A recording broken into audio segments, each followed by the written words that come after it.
இது கோவை ஜீவஜோதி கலை தொடர்பகம் பெருமையுடன் வழங்கும் மாதா தொலைக்காட்சியின் அரம்சை. வணக்கம் அன்பான நேயர்களே, மீண்டும் இந்த நிகழ்ச்சியில் உங்களை சந்திக்கிறது ரொம்ப மகிழ்ச்சி. போன வாரம் நல்ல ஒரு தலைப்பை நம்ம எடுத்து பேச ஆரம்பிச்சிருக்கிறோம். எஸ், கிரீஃப்னஸ், அதாவது குழந்தைங்களுக்கு ஏற்படுகிற திடீர் அந்த ஒரு தாக்கம். குறிப்பிட்டு சொல்லணும்னா திடீர்னு ஏற்பட்ட அந்த வலி, துக்கம், சோகம் அப்படின்னு நிறைய அதை வகைப்பாடு சொல்லிகிட்டே போகலாம். இது குழந்தைகளுக்கு எப்படிப்பட்ட ஒரு ஒரு நடத்தையில் மாற்றத்தையும் அவங்களுடைய வாழ்வியல் மாற்றத்தையும் கொண்டு வருது?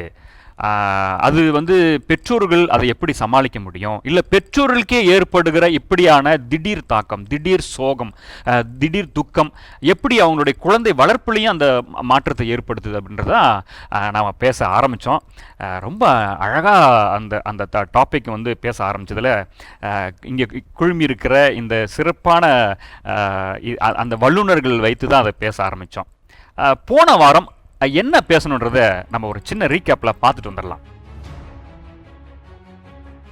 பேரண்ட்டு, டீச்சர்ஸ் அப்படின்றதையும் தாண்டி வேற எந்தெந்த வகையில் அந்த குழந்தைங்களை மீட்டெடுக்க முடியும்? அது ஒரு குழந்தைங்கும் போது அவங்க மைண்ட்ல இருக்கும், வெளியே காட்டிக்க மாட்டாங்க. என்னன்னா அந்த குழந்தைக்கு சின்ன வயசுல அந்த ட்ரஸ்ட் யாருமே கொடுத்தது இல்ல. ஒரு துக்கம் அப்படிங்கிறது ஒரு சின்ன விஷயத்துல ஒரு லாஸ் ஆஃப் பென்ல இருந்து ஒரு லாஸ் ஆஃப் பர்சன் வரைக்கும் போகலாம். ரீகேப் பார்த்து முடிச்சிட்டோம். போன வாரம் அந்த தலைப்பில் என்னென்ன பேச ஆரம்பிச்சோன்றதை நம்ம தெளிவாக நமக்கு தெரிஞ்சிருச்சு. தொடர்ந்து நாம் இதே தலைப்பில் என்னென்னலாம் பேச போகிறோன்றதை நம்ம தொடர்ந்து பேசலாம். வாங்க.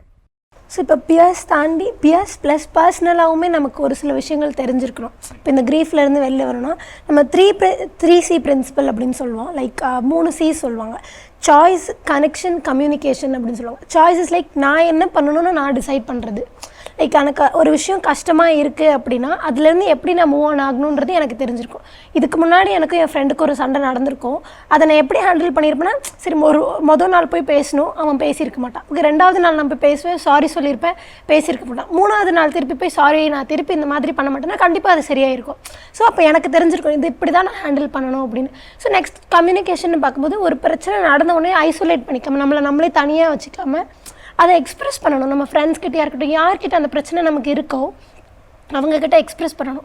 சப்போஸ் ஒரு பர்சன் இல்லாதது நமக்கு கஷ்டம் அப்படின்னா அது ஆல்டர்னேட்டிவாக வேறு யார்கிட்ட கம்யூனிகேட் பண்ண முடியும், ஒரு கனெக்ஷன் பில்ட் பண்ண முடியும். ஏன்னா மோஸ்ட்டாக இந்த சைக்கலாஜிக்கல் இஷ்யூஸ் எல்லாமே எப்போ டெவலப் ஆகும் அப்படின்னா ரொம்ப ஐசோலேட் ஆகும்போது தான் அது நம்ம ஓவர் திங்க் பண்ண அது இன்னும் பில்டப் ஆகிட்டே போகும். ஸோ அந்த கனெக்ஷனுமே அங்கே ரொம்ப இம்பார்ட்டண்ட்டாக இருக்கும். கனெக்ஷன் லீட்ஸ் டு கம்யூனிகேஷன் மாதிரி தான். We start communicating with people. நான் இப்போ இவங்க கூட ப்ராப்ளம், அதனால் அவங்க கூட மட்டும் பேசாமல் இருக்கிறது, தட்ஸ் ஃபைன். டோட்டலாகவே எல்லாரோடையுமே அந்த கம்யூனிகேஷன் கட் பண்ணுறது. அப்போ ரொம்ப ஐசோலேட் ஆகும்போது நமக்கு அந்த க்ரீஃப் மட்டும்தான் நம்மளை சுற்றி இருக்கும், மற்ற எந்த ஒரு ப்ளஷர்ஸுமே நமக்கு தெரியாது.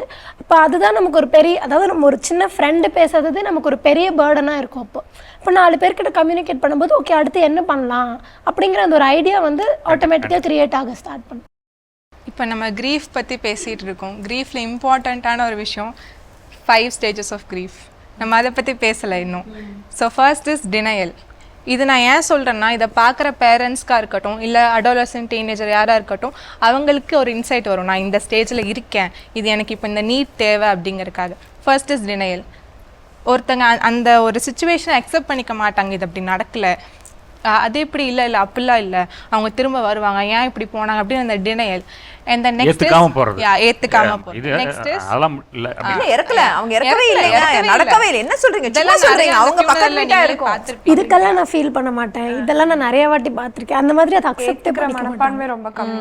டினை. ஓகே. ஆங்கர்ங்கிறது அதை அக்செப்ட் பண்ணிப்பாங்க.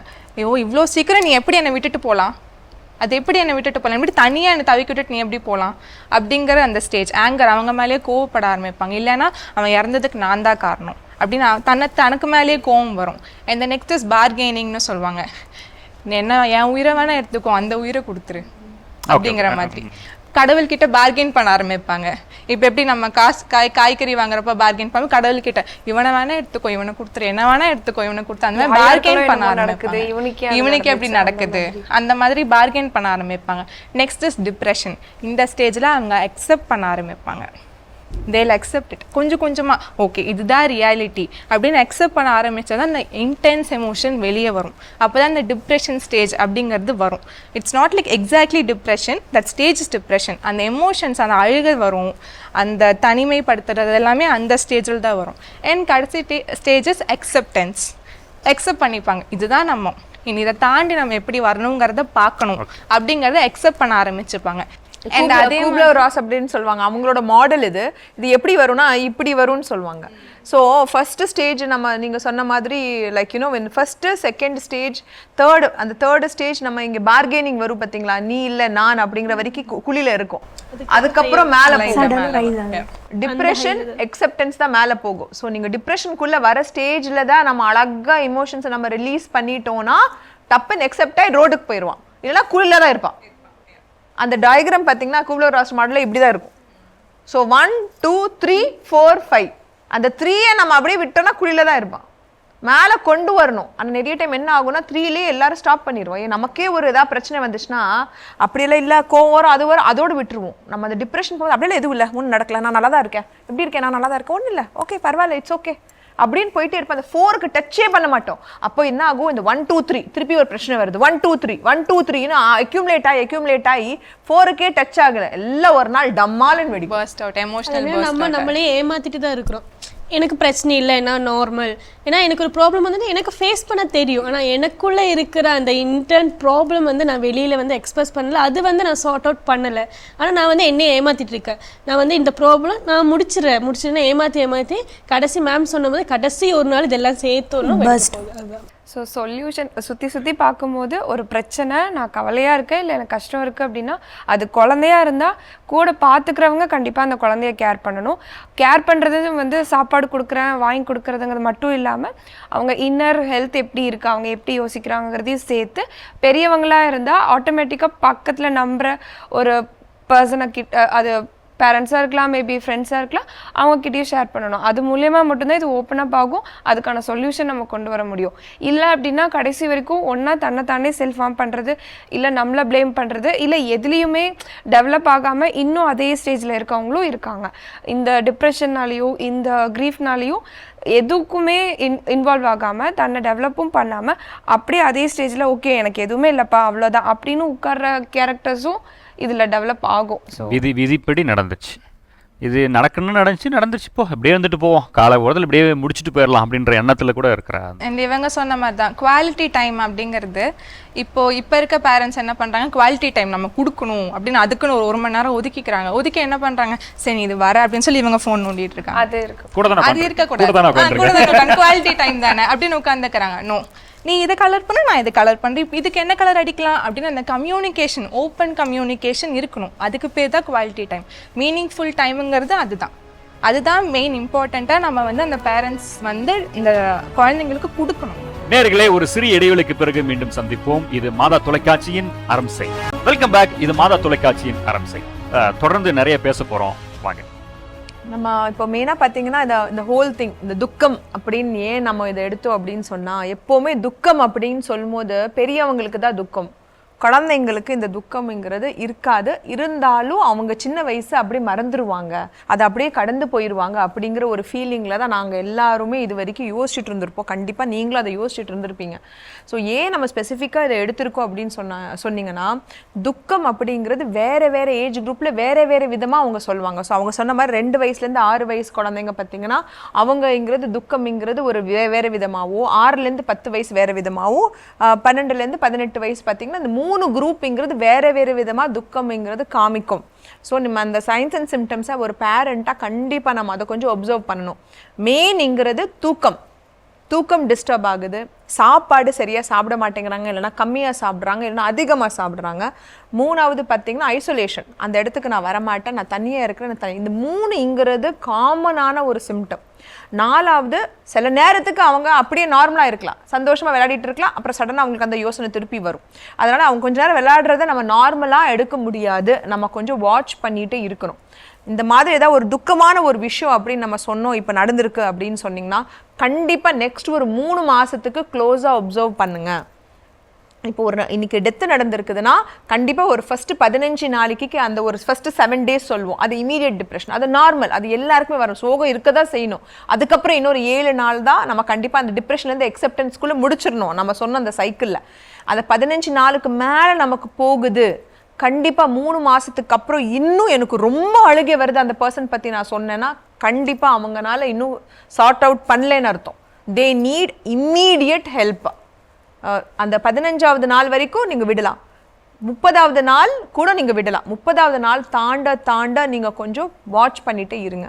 அது ரொம்ப அதிகமான அழுகை, ரொம்ப அதிகமான ஒரு சோகம், ரொம்ப அதிகமான கோபம், ஸ்டப்பர்ன், பயம், இது எல்லாமே கோபம், பயம், சோகம், அழுகை, இது 4மே எல்லாமே அதிகமாக வந்துச்சுன்னா கண்டிப்பாக ஒரு ப்ராப்ளம். 30வது நாள் அந்த ஒரு இஷ்யூ நடந்ததுக்கப்புறம் அது எப்யூஸாக இருக்கலாம், அம்மா அப்பா செப்பரேட் ஆகிருக்கலாம், யாராவது இறந்துருக்கலாம், இல்லைன்னா எதுனாலும் ஓகே. ஏன்னா பார்த்தீங்கன்னா ரீசெண்டாக நான் நிறைய பேர் என்ன பார்த்துருக்கேன்னா கோவிட்னால என்ன ஆயிருக்குன்னா அவங்க அப்பா இறந்துட்டாங்க, அதனால அவங்க தாத்தாவோட அட்டாச் ஆகிட்டாங்க. லாஸ்ட்டாக பார்த்தீங்கன்னா அந்த தாத்தாவும் இறந்துட்டாங்க. ஸோ அவங்களுக்கு அந்த அட்டாச்மெண்ட் இங்கே டபுள் அட்டாச்மெண்ட்டும் இறந்துட்டாங்க. அதுக்கப்புறம் அவங்க அப்படியே தவிச்சு என்ன பண்ணுறதுன்னே தெரியல. ஸோ இங்கிறது ஒரு 4 years 5 yearsலேருந்து they are having அந்த ஒரு ட்ராமா. அப்போ இருந்ததே அவங்க ப்ராசஸ் பண்ணாமல் தாத்தா போய் பிடிச்சிக்கிட்டாங்க. இப்போ தாத்தா டெத் ஆனதுக்கப்புறம் என்ன பண்ணுறதுன்னே தெரில. ஒரு பெரிய ஒரு பாலத்தில் உட்காந்துட்டு இருக்கிற மாதிரி ஒரு ஃபீலிங். ஸோ கண்டிப்பாக இந்த ஒரு துக்கம் அப்படிங்கிறது ரொம்ப ரொம்ப ஒரு முக்கியமான ஒரு விஷயம். இதோட மோஸ்ட் இம்பார்ட்டன்ட் பார்ட் அப்படிங்கிறது ஒரு தாயோ ஒரு தகப்பனோ, it could be the mother or the father, அவங்களே துக்கத்தில் இருந்தாங்கன்னா அவங்க ஃபர்ஸ்ட் அவங்களோட துக்கத்தை சார்ட் அவுட் பண்ணணும். தயவு செய்து அண்டர்ஸ்டாண்ட் பண்ணிக்கிங்க, நீங்கள் உங்கள் துக்கத்தை சார்ட் அவுட் பண்ணலைன்னா நீங்கள் உங்கள் குழந்தையோட துக்கத்தை ஐடென்டிஃபையே பண்ண முடியாது. நீங்கள் அப்படி ஐடென்டிஃபை பண்ணாலும் உங்களால் ஹெல்ப்பே பண்ண முடியாது, 100% ஷுவர். ஏன்னா இது நீங்கள் ஒரு ஆடியோ கேட்பீங்க, அந்த ஆடியோ நீங்கள் கேட்டால் நான் சொல்கிறது உங்களுக்கு புரியும். அதில் ஒரு அம்மாங்கிறது அவங்களோட பிரச்சனைங்க சொல்லுங்க, எத்தனை டெத் ஆகிருக்குது, அதனால் என்னோட பிரச்சனை நான் என் குழந்தைய கவனிக்கவே முடியல, நான் இன்னும் அதை சார்ட் அவுட் பண்ண முடியல. இந்த 1 yearல இறந்து போனது, அதாவது நான் இழந்தது 3 சொந்தங்களை இழந்தேன். பார்த்திங்கன்னா பாட்டி, அவங்க பார்த்திங்கன்னா பிறந்ததுலேருந்து எங்களை அவங்க தான் வளர்த்தது. பாட்டி இறந்து 1 வருஷம் ஆச்சு நான் ரெக்கவர் ஆகிறதுக்கு. அம்மா இப்போ ஒரு 2.5 months முன்னாடி அம்மா இறந்தாங்க. அம்மா இறந்து 1.5 monthsல என்னோடய ஃபாதர்-இன்-லா இறந்துட்டார். பாட்டி இறந்தப்போ நான் ஃபஸ்ட்டாக என்னோடய ஃபீலிங்ஸை சொல்லணும்னு நினச்சது எங்கள் அம்மா கிட்ட தான். ஆனால் அம்மா இறந்தப்போ நான் எங்கள் அண்ணனை தேடினேன். அண்ணன் இங்கே இல்லை, கோயம்புத்தூரில் இல்லை, அம்மா இறந்தப்போ சென்னையில் இருந்தான். பாட்டி இறந்ததை என் க்ளோஸ் ஃப்ரெண்ட்ஸ்க்கெலாம் கால் பண்ணி சொன்னேன், ஃபீல் பண்ணினேன். பட் அம்மா இருந்ததை என்னால் சொல்ல முடியல. அம்மா சடனாக இறந்தங்காட்டிக்கு எனக்கு அந்த இது அவ்வளோவா அழுக கூட அவ்வளோவா இதாகலை. அழுதேன், பட் பாட்டிக்கு அழுத மாதிரி நான் அழுதது கிடையாது. அதே நேரம் அவங்களோட இழப்புனால நான் மனசுக்குள்ளேயே அதை வச்சு அழுது என்னோடய ஹெல்த் ரொம்ப ஸ்பாயில் ஆகிடுச்சு. அதேமாதிரி என் குழந்தை அவள் அஃபெக்ட் ஆகிருக்கான்னு தெரிஞ்சதுக்கப்புறம் எனக்கு என்ன பண்ணணும்னு கூட தெரியல. ஜஸ்ட் அவகிட்ட பேசுவேன், வெளிப்படையாகவும் பேச முடியல. இதை வச்சு நீ ஃபீல் பண்ணிக்காத, பாட்டி இருந்தது அம்மா இருந்ததெல்லாம், ஏன்னா அப்படி சொன்னால் எச்சா ஃபீல் பண்ணிடுவாளோ அப்படிங்கிற பயம் எனக்கு. ஒரு 80% பேரண்ட்ஸுக்கு எப்படி நம்ம அந்த விஷயத்தை எப்படி ஹேண்டில் பண்ணுங்கிறது தெரியாது. பட் இவங்களுக்கு தெரியும், டாக்டர்ஸ்க்கு, அவங்க அதுக்குன்னு படித்து வரேன் கேட்டிக்கு. ஸோ அவங்களுக்கு அந்த இது தெரியும், எப்படி நம்ம ஹேண்டில் பண்ணணும். ஸோ அதெல்லாம் ஃபஸ்ட் ஆஃப் ஆல் என் குழந்தைகிட்ட நான் எப்படி பிஹேவ் பண்ணணுன்னு மேம்கிட்ட நான் கேட்டு தெரிஞ்சுக்கணும். ஏன்னா மேம் சொன்ன மாதிரி நான் என்னோடய கோபத்தை சம்டைம்ஸ் அவங்ககிட்ட காமிக்கிறேன். போய் ஒரு 2-3 டைமாவது கூட்டிகிட்டு போய் அவங்ககிட்ட நான் ஃபஸ்ட்டு என்னோடய மைண்டை சரி பண்ணிக்கணும். அப்புறம் என் குழந்தைய என்னால் கண்டிப்பாக டேக் கேர் பண்ணிக்க முடியும். அப்புறம் அவளையும் நான் அவங்கக்கிட்ட கூட்டிகிட்டு போகணும். ரெண்டாவது இதுக்கெல்லாம் போய் நம்ம டாக்டர் கிட்ட போவோமா, இதுக்கெல்லாம் நம்ம போய் சைக்காலஜிஸ்ட் கிட்ட போவோமா, நான் பைத்தியமா, என் குழந்தை பைத்தியமா அப்படிங்கிற மாதிரி ஒரு இதென்ன பெரிய விஷயமா. ஏன்னா அப்புறம் பெரியவங்க வீட்டில் கேட்பாங்க, இதுக்கெல்லாம் போய் ஒரு பைத்திய டாக்டர் கிட்டே போகிற, they'll call all of us come under that category இல்லையா? we all come under பைத்தியம். either we are பைத்தியம் டாக்டர்ஸ் or we are பைத்தியம் therapist or whatever it is. ரொம்ப பேசாத, ஓவரா பேசாத, அந்த மாதிரி குரூப் தான் நாங்க இருப்போம். the most of the time that is a common words which they using. நாங்க இங்க பேச போறது ஒரு நார்மல் இமோஷன், ஒரு சோகம்ங்கிறது ஒரு நார்மல், அதை பத்தி தான் நாங்க பேச போறோம். வேற ஒண்ணுமே நம்ம பண்ண போறது இல்லை. நாங்க ஒரு குழந்தையோட மனசை மாற்ற போறது இல்லை. we're only going to help them either பேசுறது, இல்லைனா ட்ரா பண்ணுறது, இல்லைனா சாங் ஒரு மியூசிக் போட்டு டான்ஸ் பண்ணுறது, இல்லைனா பார்த்தீங்கன்னா அவங்களுக்கு வேறு ஏதாவது ஆக்டிவிட்டி, ட்ராமா, ப்ளே அந்த மாதிரி ஏதாவது பண்ணி நம்ம அவங்கள இது பண்ணுறது, இல்லைனா அவங்க சொல்கிற மாதிரி கிராட்டிடியூட் ஜேர்னல் ஹெல்ப் பண்ணுறது, இந்த மாதிரி தான் நம்ம ரொம்ப சிம்பிளாக பண்ண போகிறோம். பட் சம்டைம்ஸ் அது உங்களுக்கு தெரியாது.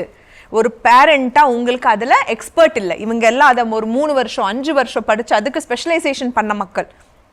ஸோ ஆஸ் அ சைக்காலஜிஸ்ட் நானுங்கிறது பார்த்து இது பிரச்சனைன்னு தான் சொல்வேன். ஆனால் தெரப்பிங்கிறது சைக்காலஜிஸ்ட் தான் கொடுப்பாங்க. ஆஸ் அ டாக்டர் நான் தெரப்பி கொடுக்க போகிறது இல்லை. இது ப்ராப்ளம் இருக்குது, இதை கண்டுபிடிச்சி நான் அவங்க கிட்ட அமுச்சு விட்டுருவேன். ஆஸ் அ டாக்டர் அதுதான் என்னோட வேலை. பட் அவங்க இதில் ட்ரெயின் ஆகிருக்காங்க, they know in and out of it. அதனால் அவங்க அசால்ட்டாக இப்படி பண்ணிடுவாங்க.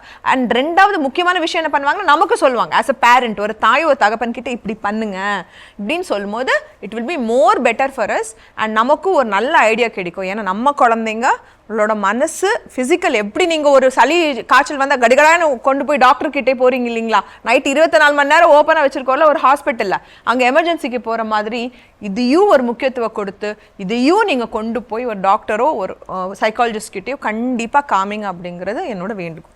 ஒரு லே பர்சனாக பார்க்கும்போது இதெல்லாம் பண்ணணுமா, என்ன சொல்கிறீங்க, ட்ராயிங்லாம் பண்ணால் சரியாக போயிடுமா, ஓடுனா சரியாக போயிடுமா, ஆடுனா சரியாக, கண்டிப்பாக அஃப்கோர்ஸ் சரியாக போகும். அது எப்படின்னா டைம் எடுக்கும், இட் வில் டேக் டைம். அந்த டைம் நம்ம சைல்டுக்கும் கொடுக்கணும், நம்மளும் அதை அப்சர்வ் பண்ணணும். ஸோ ஓவராலாக அந்த அப்சர்வேஷன் அந்த கண்காணிப்பில் அந்த குழந்தை இருக்கிற வரைக்கும் அந்த குழந்தை நல்ல லைஃப் ஸ்டைலை லீட் பண்ணும். இல்லை அப்படின்னா அது சூசைட் இல்லை வேறு விதமாக கொண்டு போகிறது, அதோட சைல்டோட லைஃபே ஸ்பாயில் ஆகிறதுக்கு கொண்டு போயிடும். ஸோ அதுக்கெல்லாம் போகாமல் இருக்கிறதுக்கு தான் இந்த மாதிரியான ஒரு ஆக்டிவிட்டி, நம்மளே வந்து செல்ஃப் கேர் பண்ணுறது. ஸோ அதுதான் இங்கே வந்து சொல்ல வர ஒரு இம்பார்ட்டன்ட். இன்னொன்று ஆட் பண்ணிக்கிறேன், என்னென்னா எல்லாருமே நினச்சிட்டு சைக்காலஜிஸ்ட் இல்லைன்னா கவுன்சிலிங்னா மென்டல் பேஷண்ட்ஸ்க்கு தான் பண்ணுவாங்க அப்படின்னு.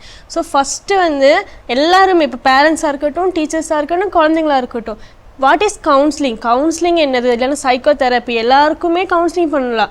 டெம்பரரியான ஒரு டிப்ரெஷன் இருக்கலாம், இல்லைன்னா வந்து லாங் டேர்ம் இருக்கலாம். ஸோ வந்து கவுன்சிலிங் என்னென்னா அவங்களோட ப்ராப்ளம் அவங்க ஐடென்டிஃபை பண்ணுறதுக்கான ஒரு ஆப்பர்ச்சுனிட்டி தான் கவுன்சிலிங்னு எல்லாருக்குமே தெரியணும். அது தெரிஞ்சாலே வந்து ஓகே இந்த பையன் வந்து கொஞ்சம் மூடியாக இருக்குது, அவனால் வந்து பேரண்ட்ஸ் கிட்ட ஓப்பன் அப்பாக பண்ண முடியல, ஒரு தேர்ட் பர்சன் கிட்ட காமிக்கலாம். அந்த தேர்ட் பர்சன் தான் நாங்கள். ஸோ அது வந்து நீங்கள் புரிஞ்சுக்கிட்டேன்னா கொஞ்சம் கூட ஈஸியாக இருக்கும். அந்த குழந்தைக்கு ஒரு ப்ராப்ளம் இருக்குன்னா ஓகே கவுன்சிலிங் கொடுக்கலாம், அந்த ஒரு ஐடென்டிஃபிகேஷன் உங்களுக்கு இருக்கணும். நேயர்களே, ஒரு சிறிய இடைவெளிக்கு பிறகு மீண்டும் சந்திப்போம். இது மாதா தொலைக்காட்சியின் அரம்சை. Welcome back. இது மாதா தொலைக்காட்சியின் அரம்சை. தொடர்ந்து நிறைய பேச போறோம், வாங்க. இப்போ இவ்வளோ நேரமாக நம்ம கிரீஃப் பற்றி என்னென்னு பேசினோம், அதோட எங்களை வந்து நாங்கள் இன்ட்ரடியூஸும் பண்ணிட்டோம். சைக்காலஜிஸ்ட் இல்லைன்னா கவுன்சிலர்னா பொதுவாக என்ன சொல்கிறேன்னா பைத்தியத்துக்கு வைத்தியம் பார்க்குறவங்க, அவங்க தான் யாரெல்லாம் மென்டல் பேஷண்ட்ஸோ அவங்களுக்கு தான் கவுன்சிலிங்கும் சைக்காலஜிஸ்ட் இல்லைன்னா சைக்கோ தெரப்பி எல்லாம் வேணும்னு சொல்லுவாங்க. ஆனால் ஒரு ப்ராப்ளம் இருக்குது, ஒரு கிளைண்ட்டுக்கு ஒரு ப்ராப்ளம், அந்த ப்ராப்ளம் ஐடென்டிஃபை பண்ணுறதுக்கான ஒரு ஆப்பர்ச்சுனிட்டி மட்டும்தான் கவுன்சிலிங்னு பேரண்ட்ஸாக இருக்கட்டும், டீச்சர்ஸ், குழந்தைங்க இவங்க எல்லாம் வந்து ஐடென்டிஃபை பண்ணி எல்லாமே ஒரு அண்டர்ஸ்டாண்டிங் பண்ணால் தான் இதுக்கு வந்து ஒரு யூஸ்ஃபுல் இருக்கும். ஏன்னா நாங்கள்லாம் இவ்வளோ பேர் வந்து ப்ரொஃபஷனல் கோர்ஸ் எல்லாம் பண்ணி இது ஸ்பெஷலைஸ் பண்ணி இருக்கிறோம். ஆனால் யாருமே வந்து இதுக்கான இவ்வளோ ஆப்பர்ச்சுனிட்டி இருக்குது இல்லை இந்த ஒரு வே இருக்குன்னு யாருக்குமே தெரியல. ஏன்னா கவுன்சிலிங் என்னென்னா மென்டல் பேஷண்ட் இருக்கும், அந்த பையனுக்கு ஒரு சைக்காட்ரிக் ப்ராப்ளம் இருக்கும், அதனால வந்து கவுன்சிலிங் போகிறது. ஆனால் அந்த குழந்தை வந்து ஒரு சேடாக இருக்குது, அந்த குழந்தைக்கு என்னமோ பிரச்சனை இருக்குது, அந்த குழந்தை வந்து பேரண்ட்ஸ் கிட்டேயும் டீச்சர்ஸ் கிட்டேயும் ஓப்பன் அப் ஆக முடியல, அது வந்து ஒரு தேர்ட் பர்சன் கிட்ட ஓப்பன் அப் ஆகும். அந்த தேர்ட் பர்சன் தான் நாங்கள் எல்லாருமே. ஏன்னா நாங்கள் வந்து அந்த குழந்தைக்கு என்ன ப்ராப்ளம் இருக்குன்னா நாங்கள் அந்த குழந்தைக்கு வந்து ஐடென்டிஃபை பண்ணுறதுக்கான ஆப்பர்ச்சுனிட்டி க்ரியேட் பண்ணுறோம். அந்த க்ரியேட் பண்ணுற க்ரியேட்டர்ஸ் தான் நாங்கள் எல்லாருமே. ஸோ எங்களை வந்து எல்லாருமே யூஸ் பண்ணிக்கலாம். ஏன்னா அந்த குழந்தைக்கு ப்ராப்ளம் இருக்குது எப்படின்னா எங்ககிட்ட வந்தேன்னா எங்களால் முடிஞ்ச வந்து நாங்களும் நெட்வொர்க்கிங்கில் இருக்குது. இப்போ நான் இருந்தாலும் மேம் கிட்டே நெட்வொர்க்கிங் இருக்குது. இப்போ எனக்கு ஏதாச்சும் ஒரு கேசஸ் வருதுன்னா மேம் கிட்டே டிஸ்கஸ் பண்ணி ஒரு நெட்வொர்க்கிங் இருக்கும். ஸோ இந்த நெட்வொர்க்குள்ளே போய் நம்ம வந்து அந்த குழந்தைக்கு நம்ம வந்து பெஸ்ட்டாக என்ன பண்ணலான்னு சொல்லிட்டு நாங்கள் டிஸ்கஸ் பண்ணி பண்ணுறோம். அவங்க சொன்ன மாதிரி கண்டென்ட் கிரியேட்டர்ஸ், யூடியூபோட கண்டென்ட் கிரியேட்டர்ஸ் மாதிரி. ஸோ கண்டென்ட் கிரியேட் பண்ணுறது, we are the ones who are giving them a creation to understand a different emotion. Okay, we are creating a space to give a different emotion. அவங்க சொன்ன ஒரு point எனக்கு ரொம்ப பிடிச்சது என்னன்னா, we are not the ones உங்களுக்கு problem அப்படின்னு பாதுகாத்து அந்த இடத்துக்கு கொண்டு போகாம தடுக்க வைக்கிறது தான் எங்களோட வேலை. It is not that we are giving you இதுதான் ப்ராப்ளம் போகிறோன்னு தெரியும், நாங்கள் கை போட்டு இழுக்கிறதுக்கு ரெடி, பட் நீங்கள் கை கொடுத்தாதான் நம்மளால ஹெல்ப் பண்ண முடியும். So please understand, we are not giving you a problem, we are trying to pull you from the problem. So அரம்சையில் வந்து ப்ரொமோஷனல் ஆக்டிவிட்டி பண்ணிட்டு பட் ஜோக் அப்பார்ட், உண்மையிலேயே வந்து நிறைய மக்களுக்கு இன்னுமே அந்த ஒரு புரிதல் கிடையாது, அந்த அவேர்னஸ் கிடையாது. உங்களுடைய பணி வந்து எவ்வளோ தேவைப்படுது அப்படின்றது இன்னுமே நிறைய பேருக்கு தெரியல. இன்னுமே சில பேர் வந்து ஒரு ஹாஸ்பிட்டலில் மற்ற துறைகள் இருக்கும். இந்த உளவியல் சார்ந்த துறை பக்கமாக இப்போ ஒன்றும் இல்லை, உதாரணத்துக்கு சொல்கிறேன். அங்கே வந்து ஒரு சில்ட்ரன் டாக்டர், பீடியாட்ரிக் டாக்டர் இருப்பார். அங்கே சீட்டிங் அரேஞ்ச்மெண்ட்டில் இடம் இருக்காது. சரி போய் உட்காரலான்னு போய் உட்காரும் போது நேராக பார்த்தா சைக்காலஜிஸ்ட் இல்லை சைக்காட்டிஸ்ட் டாக்டர்னுடைய போர்டு போட்டிருப்பாங்க. அப்படியே உட்காரவே லைட்டாக இப்படி திரும்பி பார்ப்பாங்க.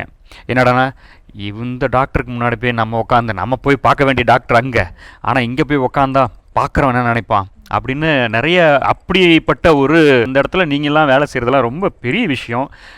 அதை தாண்டி இந்த மாதிரியான ஒரு பொது வெளியில் ஒரு பெரிய இந்த மாதிரியான அரங்கத்தில் வந்து இது பேசுவது என்பது நிச்சயமாக எங்களுக்கு பெருமையான விஷயம் கூட. ஸோ அறம்சை நிகழ்ச்சியின் சார்பாக உங்களுக்கெல்லாம் ஒரு பெரிய நன்றி. தொடர்ச்சியாக அந்த பணி செய்துட்டு இருக்கீங்க. ஒரு பெரிய மனித கட்டுமான பணி இது. ஒரு ஹியூமன் அவங்களுடைய மனதை வந்து கட்டமைச்சிட்டு இருக்கீங்க. அது வந்து சாதாரண விஷயம் கிடையாது. அதற்கு பெரிய பெரிய hats off to you all.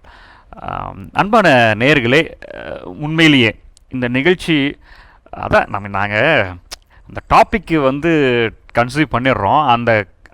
அது வந்து இங்கே வந்ததுக்கப்புறம், இந்த ஃப்ளோருக்கு வந்ததுக்கப்புறம் அது எங்கெங்கேயோ கொண்டு போய் அது எங்கெங்கேயோ பரவலாகி எல்லாருடைய மனதிலும் அது பட்டு ஒவ்வொருத்தரும் அதை வந்து ஐயோ இந்த இந்த இந்த இஷ்யூ, இந்த விஷயம் என் லைஃப்பில் நடந்துச்சு, அட இது எங்கள் வீட்டில் நடந்துச்சுப்பா, அட இது என்னுடைய தம்பி வீட்டில் நடந்துச்சுப்பா, அட இது பக்கத்தில் நடந்துச்சு, அட இது என்னுடைய நண்பர்கள்ட்ட நடந்துச்சு அப்படின்னு சொல்லி ஒவ்வொருத்தரும் அதை தனக்குரியதாக ரிலேட் பண்ணிக்கிறாங்க, தொடர்பு படுத்திக்கிறது. அதுதான் இந்த அறம்சையில் வந்து ஒரு பெரிய சக்ஸஸ்ஃபுல் ரேட்டாக நாங்கள் வந்து பார்க்குறோம். எல்லாருமே அதான் சொல்லிட்டு இருந்தாங்க. நீங்கள் பேசுகிற ஒவ்வொரு செய்தியுமே ஒவ்வொரு தலைப்புமே வந்து என்னமோ தெரியல, எங்கள் வீட்டில் வந்து பார்த்துட்டு பேசுனீங்களோ, என்னங்க அது அப்படின்றாங்க. அப்போ என்ன அர்த்தம் அப்படின்னா, இங்கே பேசப்படுகிற அந்த தலைப்பு அத்தனையுமே நம் வாழ்க்கையில் ஏதாவது ஒரு சூழ்நிலையில் கடந்து போயிருக்கிறோம், அப்படி பாஸ் அவுட் ஆகிருக்கோம். ஆனால் அது இவ்வளோ சீரியஸாக இருக்கிற மாதிரி நம்ம இது வரைக்குமே அதை யோசிக்கவே இல்லை. பட் அறம்சையினுடைய நோக்கமே தான். ஐயா, அம்மா, பெற்றோர்களே, ஆசிரியர்களே, பெருமக்களே, அன்பான மாணவ செல்வங்களே, குழந்தைகளே, நீங்கள் இதெல்லாம் சாதாரண நினச்சிடாதீங்க. இது உங்களுடைய வாழ்க்கையினுடைய தரத்தையும் மாற்றிரும். உங்களுடைய அடுத்த நிலை, உங்களுடைய வாழ்க்கையினுடைய அடுத்தடுத்த ஸ்டெப்ஸில் நிலைப்பாடுகளை வந்து நிறைய பிரச்சனைகளை கொண்டு போய் சேர்த்துரும். அதனால் கொஞ்சம் கவனமாக இருங்க அப்படின்னு அந்த ஒரு எச்சரிக்கை செய்கிற, உங்களுடைய திசை மாற்றம் செய்கிற, ஒரு மடை மாற்றம் செய்கிற ஒரு ஒரு பணியை தான் வந்து அறம்சை நிகழ்ச்சி செஞ்சிட்ருக்குது. உள்ளபடியே இந்த கடந்த வாரங்களில் நீங்கள் கேட்டுட்டு இருந்த இந்த இந்த இந்த இந்த கிரீஃப்னஸ், அந்த குழந்தைகளுக்காக இருக்கட்டும் அல்லது பெற்றோர்களாக இருக்கட்டும், அவர்களுக்கு ஏற்பட்ட இந்த பெரிய தாக்கம், ஒரு பெரிய ஒரு ஒரு வலி, இந்த இந்த சோதனை அப்படின்னு நிறையா சொல்லிகிட்டே போகலாம். இதிலிருந்து எப்படிலாம் மீண்டு வர முடியும்? அப்படி மீண்டு வராமல் போனால், விழுந்த குழியிலிருந்து நீங்கள் வெளியே வராமல் போனீங்கன்னா தொடர்ந்து அந்த குழிக்குள்ளேயே இருப்பீங்க அப்படின்ற அந்த ஒரு பெரிய ஒரு எச்சரிக்கையும் உங்களுக்கு செய்கிறாங்க. அதை யார் வந்து மீட்டெடுக்க முடியும்? ஒன்று நீங்களாகவே அதை மீட்டெடுக்க முடியும், அல்லது பெற்றோர்கள் அதை பார்த்து மீட்டெடுக்கலாம். இல்லையா, தான் பாருங்கள், நாங்களாம் இருக்கிறோங்க, ரெடியாக இருக்கிறோங்க, நாங்கள் இந்த மாதிரி நிறையா பார்த்துட்டோம், எங்களை நம்பி வாங்க, சந்தோஷமாக போங்க அப்படின்ற மாதிரி. இது ஒரு விளையாட்டாக இருக்குது இந்த கேப்ஷனு. பட் ஆனால் உண்மை தான். நம்பி வாங்க, மனமகிழ்ச்சியோடு போங்க. ஏன்னா இது நீங்கள் நினைக்கிற மாதிரி இது சாதாரண விஷயமே கிடையாது.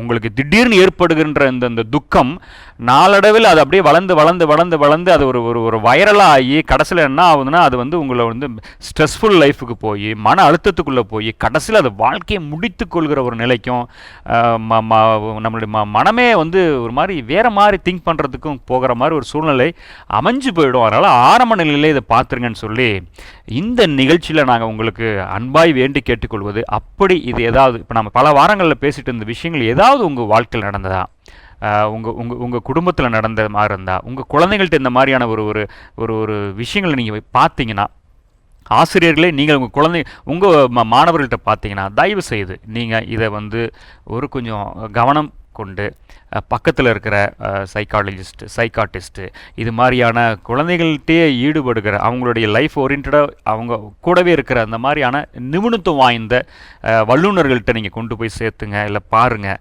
நிச்சயமாக வந்து அது ஒரு பெரிய மாற்றத்துக்கு உட்படும். தொடர்ந்து வர வாரங்களில் நாம் இன்னும் அதிகமான விஷயங்களை புதிய தலைப்புகளில் பேச இருக்கிறோம். இந்த அளவில் இந்த தலைப்பு நிச்சயமாக உங்களுக்கு பயனுள்ள வகையில் இருந்திருக்கும். உங்களுடைய வாழ்க்கையிலும் சரி, உங்களுடைய குழந்தைகள் வாழ்க்கையிலும் சரி, இல்லை உங்களுக்கு பணி செய்கிற இடத்துல உங்களுடைய மாணவர்கள்ட்டையும் சரி, நீங்கள் நிச்சயமாக இதை நீங்கள் பார்க்க முடியும். அதை வந்து இப்போ நீங்கள் ரொம்ப கவனத்தோடு அதை அணுகுவதற்கான ஒரு நல்ல செய்திகளை நீங்கள் கற்றுக்கிருப்பீங்க இந்த நிகழ்ச்சியின் வழியாக. எனவே மீண்டும் உங்கள் அத்தனை பேருக்குமே நன்றி. இந்த நிகழ்ச்சி நீங்கள் தொடர்ந்து பார்த்துட்டு இருக்கிறது. அதே போல் நான் ஆரம்பத்தில் சொன்ன மாதிரி தான், இந்த நிகழ்ச்சி எல்லோருட்டையும் பரவலாக்குங்க, எல்லார்ட்டையும் சொல்லுங்கள். குறிப்பாக ஆசிரியர்கள்ட்ட இதை சொல்லுங்கள், உங்களுக்கு தெரிந்தவர்கள்ட்ட இதை வந்து பகிர்ந்துக்குங்க. பார்க்க முடியல அப்படின்னா வருத்தப்படாதீங்க. உங்களுக்காகவே வந்து ஜீவஜோதி கம்யூனிகேஷன் அந்த யூடியூப் சேனலில் இந்த நிகழ்ச்சிகள் வந்து உங்களுக்கு நாங்கள் பதிவேற்றம் செய்கிறோம். பழைய நிகழ்ச்சிகள் வந்து எல்லாமே நீங்கள் பார்க்கலாம். ஒவ்வொரு நிகழ்ச்சியும் உங்களுக்கு பயனுள்ளதாக இருக்கும். நேயர்களே, மீண்டும் அடுத்த வாரம் ஒரு புதிய தலைப்போடு உங்களை நாங்கள் வந்து சந்திக்கிறோம். அதுவரை உங்களிடமிருந்து நாங்கள் விடைபெறுகிறோம். இது கோவை ஜீவஜோதி கலை தொடர்பகம் பெருமையுடன் வழங்கும் மாதா தொலைக்காட்சியின் அரம்சை. மீண்டும் அடுத்த வாரம் சந்திப்போம். நன்றி, வணக்கம்.